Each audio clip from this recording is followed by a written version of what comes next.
So hopefully you are all expecting to hear how the big lunch might be good for business. So you're in the right place. Feel free to just grab a cup of tea, eat your breakfast as we go through. There'll be a bit of time for questions later, but no one's going to be expecting you to leap in with conversation first thing, unless you're one of our speakers, just in case they suddenly find a croissant. So welcome everybody. We're going to talk a little bit today about the Big Lunch story. So Peter, our Chief Purpose Officer, is going to talk through a bit about where the idea came from, how it started and where we've got to today.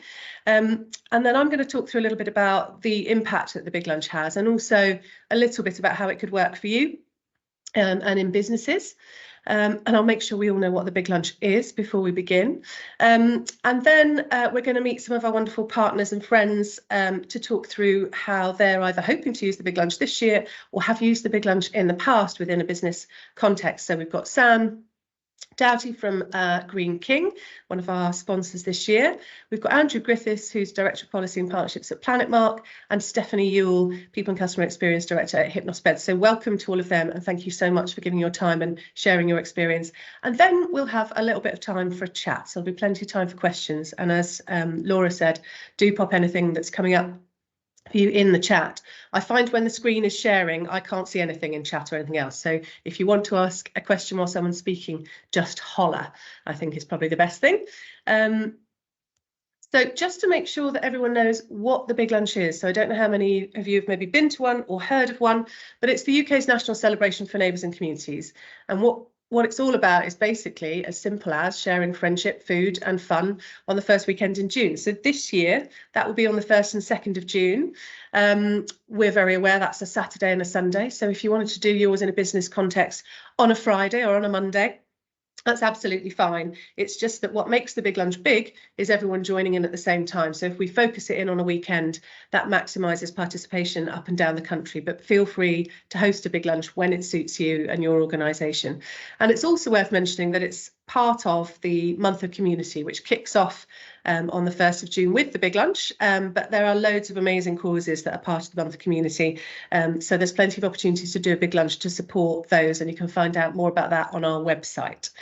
So enough from me. Without too much further ado, I'm going to pass over to the wonderful Peter Stewart.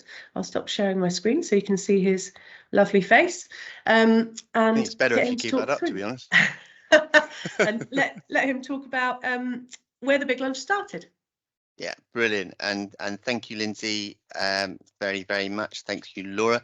Wonderful to see you all. I know it sounds a bit strange when we're just talking about lunch and we're at breakfast, but there you go. Where do I begin? And my team know that actually I could fill the whole hour, so I've got to be, how do I condense God knows how many years of this into like 5 or 6 minutes. I'm sitting here at the Eden Project down here in Cornwall, and it is a place which has a big heart and a big charitable purpose, that if we were actually better connected with ourselves and with nature, we would find some real opportunities to be able to take on the real challenges that we're all facing in terms of climate and so forth. And over the years, over the last 2 decades, there's been lots of ideas that have come out of the Eden Project. Some of them fly and some of them don't. The interesting one about the Big Lunch was that it quite clearly has flown. But I wouldn't have bet on it in a way back in 2009. And the original concept was to try and imagine what it would be like if you could stop the country for 4 hours or so, and I mean seriously kind of stop the country, so that and just allow people to sit down with their neighbors at one point. So that the idea was not about friends and relatives and so forth. It was about coming together at a point in time where you could sit with the people you live around. So the flat above you, the flat above you, whatever it was, just to be able to, share some food and see what happens. There was no kind of do this and these wonderful things will happen. It was almost like a hypothesis, do it. And it was the concept was that we didn't actually want to own it. The closest thing that we could ever think of was, you know, like Thanksgiving Day in the States. Everybody in the States knows what Thanksgiving Day is. They know what they know what to do, and they start talking about it. It isn't owned or sponsored by someone in any shape or form. It is done. So we deliberately had a kind of light hand on the tiller, as it were. So it wasn't called the Eden Project Big Lunch, or it wasn't called the National Lottery Big Lunch, or so forth. It was the Big Lunch, which was brought to you by a whole range of people. And it's brilliant that we've got some of those businesses on the, you know, on this call this morning to be able to do that. But it essentially belongs to everybody. That is the whole point. And so when we started, you know, at the time there was something like 61 million people within the UK and Northern Ireland, and I think we got something like, I don't know, I can't remember. It's something like 300,000 people participated, and we felt a bit disappointed about it, because we were going for like 60 million, and why won't people participate in this? I remember calling it at the time, and it felt a bit more like a light snackette rather than a big lunch, and I just thought, this just, you know, doesn't work. But actually, when you look at it, those number of people, if you had to think about it in terms of football stadiums like a Wembley or, you know, an Old Trafford or something, you know, all of a sudden that was like about 10 or something of those stadiums, and you thought, my God, that's a lot of people actually all kind of coming together.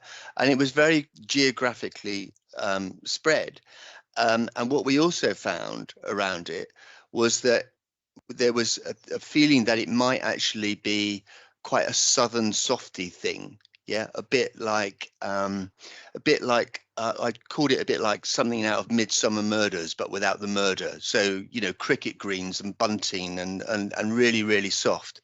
What we found in that first year was that it was as far away from that as you can possibly imagine. And we started to see things like, you know, there was one particular one within Bob Marley Way, I think, in Brixton, where, you know, you actually got people out on the street where actually knife crime was quite rife, and you started to be able to see people come together. You couldn't ever say something like the Big Lunch all these years later sorts knife crime. I'm never bold enough to say anything like that. But what has happened over the years is, I think what's with this concept does is it creates a fertile soil on which it makes it more difficult for crime and other things to be able to flourish. And that has got to be a really, really, really, really good thing. So what happened is that we started very, very small, and it started to grow. And I think back in 2010, 2011, we broke 1 million, and that seemed to be a really, really big moment. And then sometimes you need a bit of luck, or I don't know what it is, but we were being looked at by the royal households, and we were invited in to Buckingham Palace in 2011, I think it was, or end of 2010. And they basically said to us, you know, we've been watching you from afar. It's quite interesting what you're doing. There's the Diamond Jubilee taking place in 2012, and would you be interested in being a part of that, where there was a whole host of things happening in Windsor? You remember there was a big flotilla going down the Thames in the rain, a whole host of different things. But would you be interested in doing something which takes it to people's backyards? So we jumped on that, and sure enough, and we worked incredibly hard, because we know, as the royal households know, that not everybody is a royalist. This is about celebrating the commonality that we all have, as well as celebrating the diversity that we all have. And so therefore, you know, there were certain areas where we just needed to just be far more sensitive around it.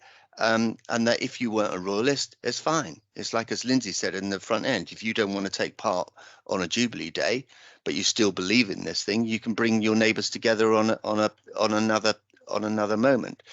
And what's happened back in 2012, certainly with the royal engagement, we had a royal patron for a year. It was called a thing called a sunset patronage, where we had the then Her Royal Highness the Duchess of Cornwall came on and represented the Queen through that Jubilee year. And we did some tremendous things. We went to Northern Ireland, we went to a number of different places, and started to be able to build momentum to be able to get this idea of Thanksgiving for neighbours up and kind of running. And sure enough, we thought that that would be it at the end of 2012, and there wouldn't then be any royal engagement at all. But we were wrong, and Her Royal Highness really, really loved it. And since then, we've enjoyed a really, really strong relationship to this day. Her Majesty, the Queen, now still is our patron over the big lunch. So she's not the big patron over the charity, the Eden Project. She's the patron over this program, an idea to be owned by all the people, called the Big Lunch. They're happy with that. We're happy with that, and so it's really good.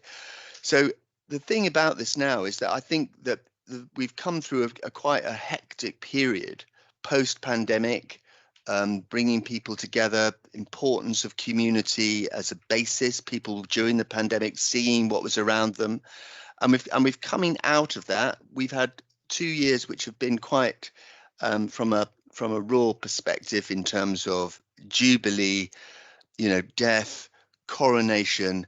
It's been quite difficult, well, good in terms of getting people out in that challenge, in that way. But sadly, with this work, is that we all know that it is more and more difficult in some of the toughest communities across the land. So we are nowhere finished. That original goal of can you stop the country for 4 hours and actually have all the shops shut and everybody do that, we're a long way off that. The numbers were brilliant, particularly last year, and importantly, the impacts are good.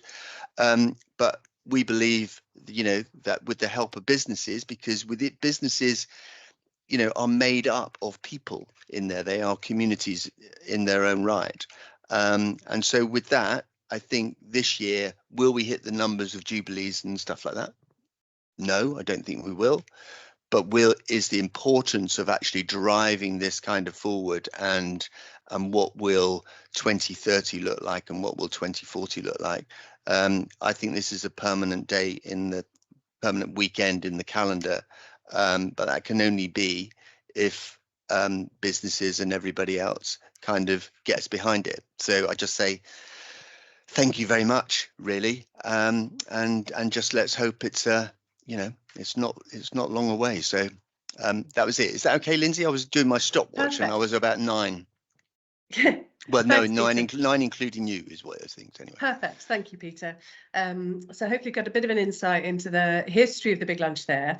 I'm going to talk a little bit about having impact, but the first thing I'm going to do is try and play you a little film that shows you a little bit about why Eden works with community. So let me just see if I can share sound and play a film. This might be beyond my technical capabilities.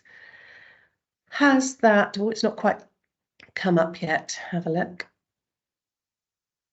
Can you see the that? biomes? Yeah, you can see the biomes there. Can you hear that? Yep, good.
Okay, so hopefully that gave you a little insight into some of the work we do with communities here.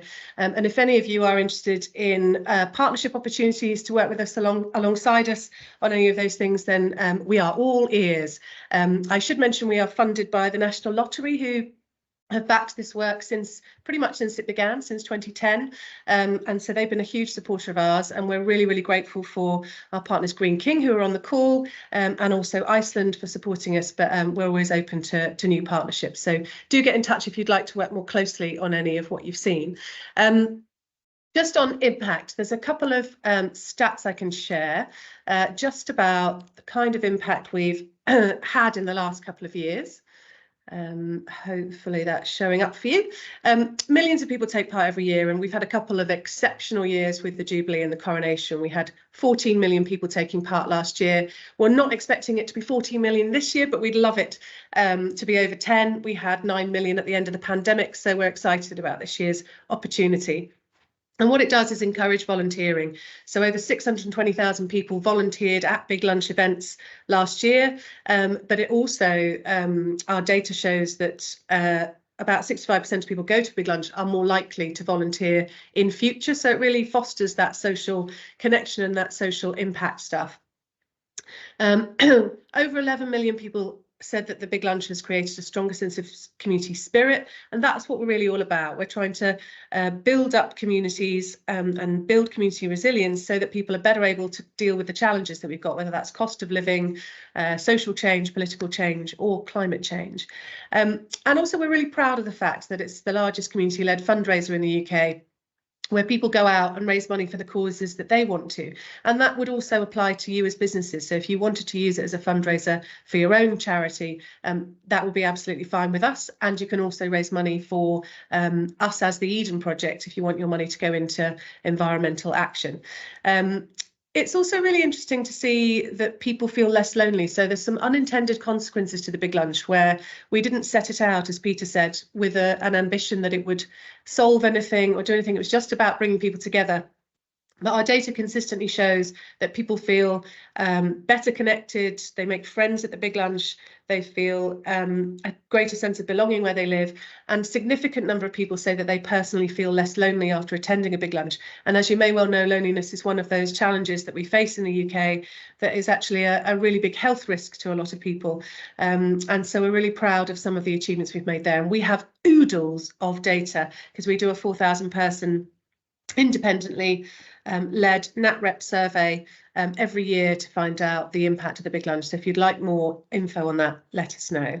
And before I hand over to the businesses where you can hear how they feel about the Big Lunch, here's just a few things to have in your mind as we do those conversations. So it's a really versatile opportunity. It's a platform really for you to use for your team and organisation. It can be a fundraiser, as I've mentioned.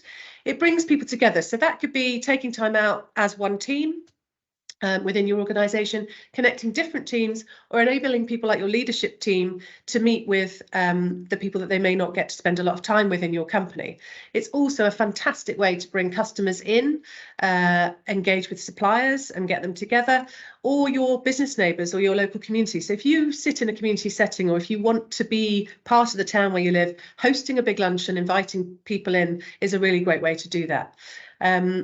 And also, in terms of volunteering hours, if you invite your staff to host their own Big Lunch events where they live, all of those days count as volunteering days. So here at Eden, if I host a Big Lunch in my own community, I have an extra day of holiday. Yay. So we incentivise our team to get involved, and it's a great thing to do for your organisation, but also for the communities that you live within. So we're really just inviting everyone to share a meal and make a difference together. I think it's worth saying Iceland, who couldn't be on the call today, they have used the Big Lunch as a fundraiser in the past, and across their network of 1,000 stores managed to raise over £300,000 just in 1 year for their nominated charity. So it really can work if you get behind it. So you don't want to take it from me that it's good for business. What I'd love to do is stop sharing my screen and introduce the lovely Sam from who's the CSR manager over at Greene King and one of our sponsors for this year. So welcome, Sam, and she'll tell you more about their Closer Communities initiative and how they're getting involved with the Big Lunch this year. Thanks, Lindsay.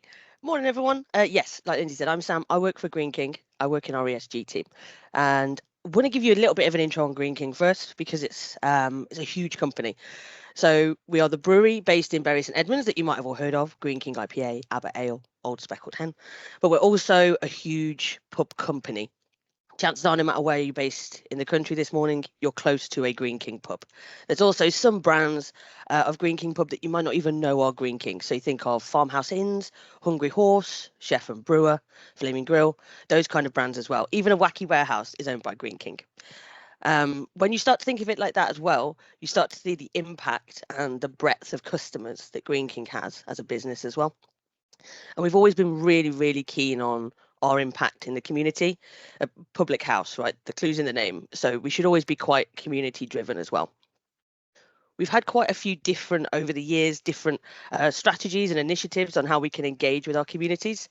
And general feedback from our general managers, from the people out in the field, is that sometimes they find it hard to make those initial conversations if they feel that someone might be feeling lonely, be isolated, maybe need some community support. So actually, that's where this year, for the first time, we've worked with Eden Project Communities, and we're kind of piggybacking on the fantastic brand they've created with the Big Lunch, because we think they can give us that support and guidance that some people on a ground level really need. With the Big Lunch this year, what we're hoping is we can create some great events across the country, and we're creating a real emphasis with our pubs about how we bring people together. So like Lindsay said earlier, there's a real flexibility to it, and the emphasis that we're giving our pubs, we're tasking them to run one big lunch throughout the month of June, with a real emphasis on creating new connections within their community. What we find as well is the Big Lunch can be tailored. It's really, really flexible. And that really helps with what our pubs need. Like I said before, the amount of brands across the country, every pub and every community, every general manager wants something different from a community event. And that's something that at Greene King we find works really well with the Big Lunch. So for example, with it being June, we have a lot of pubs in London. They might want to host a Pride Big Lunch. We have some pubs within our Wacky Warehouse, Hungry Horse estate that want to run a family-friendly Big Lunch. Whereas there's some other parts of the country where for them it might be seniors, coffee mornings, breakfast clubs, those kind of things. And Big Lunch, well, ironically for our estate, sometimes it's not big or a lunch. And I think that's what's really lovely about the team, is that it can be a tiny little thing of getting a few customers together. It can be in the morning, it can be in the evening. We've talked about discos and parties and things like that. For the size of Greene King means that we need to be really clear with what we want from our teams out in the field. And that's why this year, like I said, we've given them the aim of creating new connections. So depending on the kind of businesses that you guys are coming from today, that might be something to consider as well. Really be really clear on what you want from your business. If it's one outlet or one store, one HQ event, then that we could probably be a bit broader. So for example, at Greene King, we're hoping to host 2 big lunches in our offices this year, one in Burton and one in Bury St Edmunds. Now for us, that means that we can tackle a few different things all on one day, and we can get hundreds of people in our offices really excited about it because we have a bit more control. So we can also look at the sustainability aspect of the greenest big lunch this year. We can look at doing little quizzes for people's favourite snack foods or picnic foods and things like that. And maybe as well we can fundraise.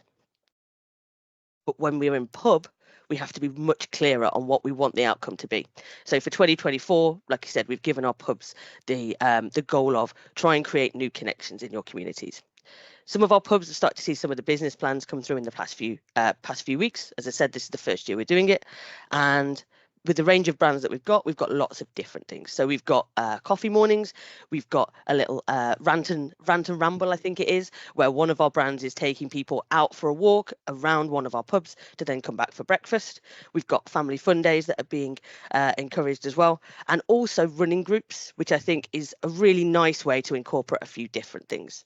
So like I said, depending on the size of business you're coming from, that might be also something to think about in terms of one size doesn't fit all, but I think also that fits the Big Lunch. One thing that really helps for our pubs as well is getting on the Big Lunch map. So sometimes with our community events, what our pubs find is that they get the same for really excited individuals no matter what community event they put on. Whereas the Big Lunch map is a fantastic way to get new footfall, new people that are really excited about this event. Also, depending on who's on the call as well, some people might find it really intimidating to go into a new pub environment sometimes. And we find that the brand of the Big Lunch and the map creates a really nice brand awareness and safety piece around it's okay. And I don't mean safety in that really literal way, but in that way that sometimes it can be intimidating to go into a new pub environment. And the Big Lunch creates a really nice framework around saying that's okay. What I always try to say to our pubs as well is that the Big Lunch in particular seems to kind of tick all the boxes. So from a business point of view, it sort of makes it a no-brainer. So what we hopefully will find through the map and through the brand awareness of the Big Lunch is that we might get some new footfall into our pubs, which will be fantastic. Also, with the nature of pubs, we never want it to feel like a transactional experience with our customers. I'm sure some of you guys are the same. So community events create new footfall, but also they create a longevity of visit. They create more dwell time, and that's a great thing as well that we want to encourage. But most importantly, as a pub company, we know that creating community events it's the right thing to do. And I think sometimes with a corporate hat on, you can think about different things, but let's be really clear. A community is the heart of a pub in lots of ways. So that's, I guess for me, what I found the most important thing for our pubs is the element of flexibility around it. So our pubs can flex, like I said, their date. So it can be any day in June. That's what we've asked for, because community events don't always work at weekends for our pubs. We can flex the content and the time slot. And what we've really tried to get with some of our brands as well is, like Peter referenced earlier, the Big Lunch should be owned by the pub. What they want to do with it as years go on is down to them as well. So what I'd recommend is go on the map, try and find, like I said, chances are there's a Greene King pub not too far away from you that'll be hosting a Big Lunch event. So crack on, have a look, see what's on there, and take some photos. And if you send them through to Greene King, sure, we'll make a big song and dance about it, because there'll be lots of PR going on in the coming weeks as well. That's all from me. Back to you, Lindsay. Thanks, Sam. That was fantastic. And do go on biglunch.com. You'll find a pack that will help you get involved as an organisation, but also you will find our map. So any of you hosting big lunches, particularly if you want them to be open to the public, pop them on the map. And we can also potentially send you some exciting things like bunting and so on to bring the party to life.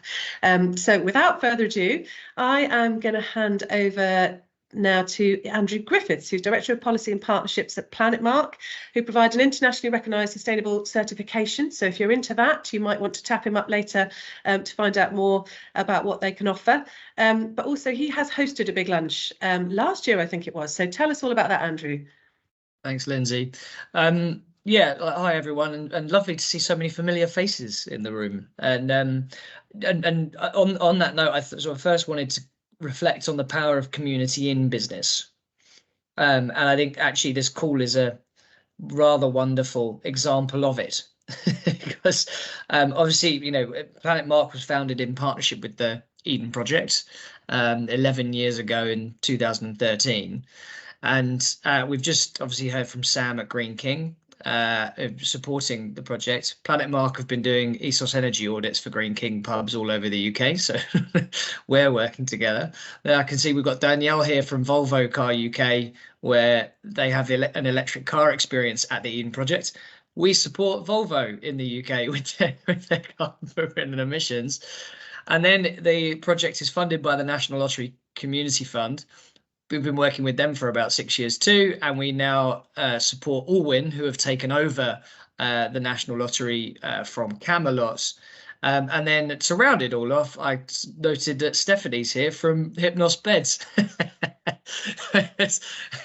And funny story. I've literally just at the end of a community event myself now. I've just been part of something called Ride the Change with Do Nation, which is a bike ride from London to Brussels. So I'm sitting in a hotel in Brussels, having cycled all the way here. And on the journey, I was chatting to someone who was being incredibly complimentary of the Premier Inn beds, which I happen to know are all Hypnos beds. They're all Hypnos mattresses, and she was so enamored by the mattresses at Premier Inn that she bought one. And so, and I heard this whilst I was out on a community bike ride with a bunch of people who are kind of passionate about climate, passionate about sustainability, and the natural world. So, I think this group of people here alone is kind of testament to the power of community. And June is here as well, who I know very well personally. We haven't properly worked together yet, have we, June? But we know each other from doing a CISL course where we are now part of communities together. And so I definitely would echo what Sam talked about there and kind of extend beyond saying that community is the heart of pubs and actually say community is at the heart of business. You know, Planet Mark is a B2B service. We certify organizations. But let's be very clear that people are on the end of every transaction. it's not B2B is an illusion. It's still person to person. There are still people interacting with people within all of these things, and community is really important. And last year, I hosted a community lunch where I live in BedZ, and it just so happens that where I live, my kind of work life and community life kind of intersect quite nicely and neatly. Because BedZ was the first non-fossil fuel development in the UK back in the year 2000. So sustainability is really kind of at the heart of that community. And you know, we wanted to do, we have lots of community activities and things. We wanted to do something around the coronation. And so I applied to get the kit and stuff sent across from the big lunch for the coronation big lunch. And then we hosted stuff together. And within that, we were able to apply to the freeholder of the site, Peabody Trust, because it's a, you know, that we're all leaseholders, they're the freeholder. So they have community engagement pots of money as well. And so we applied for funding, got funding. And so the local community, not only were we able to have a wonderful lunch in the community hall that's attached to our estate, we had it all paid for by Peabody Trust, where it was, you know, we had pizzas and drinks, and we have a pizza oven because we regularly raise money in the local area to buy things that the community want, and the community decides, do we want a new lawnmower or do we want a pizza oven? I think you can imagine what happened in that particular decision-making process.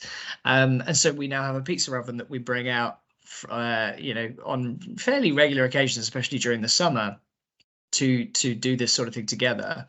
And it's really wonderful. And people, I think the coronation was, you know, a useful tool, but people throughout the kind of the day of us having all of these kind of festivities and fun and games going on at our hall were commenting and saying, oh, we must do this again. We should find an excuse to do this every year, because there's not going to be a coronation every year. There's not going to be a jubilee every year. But this is such a wonderful way of bringing everyone together. Let's try and do this again. And I think the magic of the big lunch is that it provides that excuse. It gives you that kind of that impetus to say, let's make this an annual thing. If we're serious about it, let's make it an annual thing. And there is a set period of time within which you would do it. And there is, you know, a whole bunch of support and guidance and tools that you can make use of to make it a success of the day. We also saw Planet Mark members, you know, other organizations. I think one of our cleaning company members hosted a big lunch in their own offices, and they invited their employees, their clients and their suppliers to attend a big lunch in their offices. So you could be doing something in a local area with local community if you have an office or something like that. Planet Mark, up until this point, we've been largely a remote business, and so we didn't necessarily have an office space to start hosting people in. We may well have one from later this year. Maybe not by June, unfortunately, but certainly next year we will have a space which we could host people in, and would look to do that. But you know, there are lots of different ways that you can do it, and I love the idea of getting an extra day of holiday if you organise something in your local community. Lindsay, I'm taking that straight back to the team. But yeah, so that's you know, and so it was a really wonderful thing. It connects people, you know, locally. And these things can lead to good things. If you're a business which is trying to drive footfall or has kind of consumer-led products, I note that we've got people from Toast Ale here and others. Where I enjoyed some Toast beers at a B Corp event at the University of Surrey a couple of weeks ago. So, you know, I think it's definitely something that's worthwhile supporting. It can align with kind of business sort of outcomes and things like that, even if you're in a B2B environment, because of the sorts of people who are at tracks and who come along to stuff. But ultimately, do it because it's just great fun, and you know, it gives you that sort of faith in humanity and that warmth of knowing local people and connecting with people who you then say hi to in the street day in, day out, which I think we underestimate the value of in well-being. Fabulous. Thank you, Andrew. Sounds like your event was fantastic. I'm very jealous of the community pizza oven. I'm also very impressed with the cycling and the fact Peter's run a marathon in the last few days, the London Marathon. You've cycled to Brussels, so I'm not sure who had it hardest, but well done to both of you. And I think that point you make about you as an employee deciding to do one where you live is a really interesting thing that people can take away, and the fact you could fundraise for anything and so on. So thank you for sharing your experience. And last, but by no means least, I'd like to introduce Stephanie Ewell. Oh, I should mention there's a TEDx talk that Andrew has done as well, which is in the chat. So that might help you. It's about meaningful networking, but it might help you get over the nerves of saying hello at the big lunch. So take a watch of that. But yes, introducing Stephanie, who works at the very comfortable Hypnos beds, probably not sat on one now, but and one of our licensee partners here at Eden. Thank you, Stephanie. She's head of people and customer experience and is going to tell us a bit about how they brought their organisation together for a big lunch. Morning, everyone.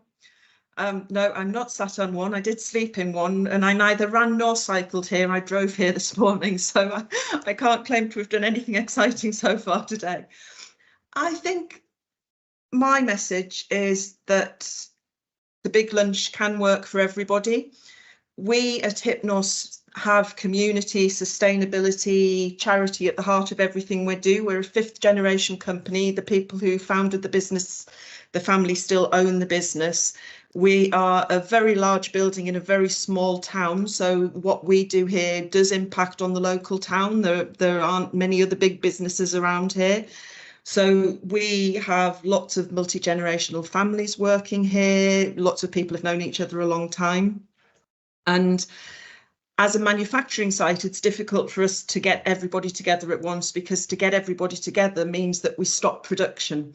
And those of you who work in manufacturing know that that's not something that is ever taken lightly. It's not something we want to do. As royal warrant holders, we thought that actually the Jubilees and the coronation have been very, very, very good opportunities for us just to do something a bit different and get everybody together. Our big lunches have never been big nor a lunch. We've done lots and lots of different things. We had a big afternoon tea for the Jubilee. For the coronation, we did something a little bit different and had cakes and coffee. This year, we are doing bite-size big lunches. We have a very strong link with the Eden Project. A lot of what we do is linked with them. We have an Eden range, and through that, we've formed good relationships with some very good local people within our community here in Buckinghamshire. We work closely with a business charity called the Chiltern Rangers, who are responsible for all sorts of ecological things around here, and they work with lots and lots of charities. So alongside them, we've sent them to Eden. They've had some education with Eden. We've planted some wildflower gardens in schools. We've planted vegetable gardens in schools. So this year, to take advantage of that link, our big lunches are going to be several small lunches during June for the month of community, involved in projects that the Chiltern Rangers are carrying out. So we will take a wide range of people from across our business. The board are going one afternoon after the board meeting. We're going to build bat boxes and have lunch with some disabled children while we all install bat boxes. We're sending some of our production guys who are going to go with adults with learning disabilities to work on a community garden in one of our local towns. That will include a lunch. So we're trying to not just make it about our community internally here, but to involve our whole community in it. And then our big lunch, because we can't get together very often, is going to be later in the year. We'll be doing it in September because the field that we're going to use for it is currently being used to grow hay. So we can't have our big lunch until after they've cut the grass so that they can make hay later in the year. And that will be our big lunch with everybody in the business involved. It will be a charity event. Everybody within the business, each department is going to run an activity. It will be kind of a family fun summer fair. Every department will run a stall or run an activity. Everybody will pay small amounts of money to take part in the activities, and that will go to one of our bed poverty charities that we work closely with. So I think that's my message to you, that no matter how big or small your business is, no matter where you are, what you do, there is something that you can do, and think around it, get other people involved. You will always come up with something, and because it doesn't have to be a weekend, because it doesn't have to be a lunch, this really is an initiative that everybody can get involved in. Fabulous. What a note to end on. Thank you, Stephanie. And hopefully you'll have got some good ideas